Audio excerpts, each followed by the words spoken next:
નમસ્કાર મિત્રો, જય દશામાં મિત્રો. હાલમાં દશામાના ધામ પેથરપુરામાં ભારે ભીડ જોવા મળી રહી છે. મિત્રો તમે જોઈ શકો છો કે દશામાના ધામ પૃથ્વીપુરામાં રાતના સમયે પણ ભાવિક ભક્તો આવી રહ્યા છે અને દશામાના દર્શન કરી રહ્યા છે. મિત્રો હાલમાં વરસાદ હોવા છતાં પણ પૃથ્વીપુરા ધામમાં ભક્તોની ભારે ભીડ જોવા મળી રહી છે. દશામાએ રીનલબાને પરચો આપ્યો હતો અને રીનલબાના દર્શન કરવા અને દશામાના દર્શન કરવા માટે ભક્તો આવી રહ્યા છે અને દર્શનનો લાભ લઈ રહ્યા છે. મિત્રો તમે જોઈ શકો છો આ વિડીયોમાં કે કઈ રીતે ભક્તોની લાઈન લાગી રહી છે.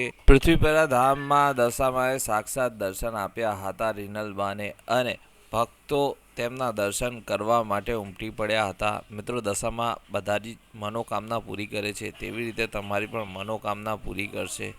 જય દશામાં.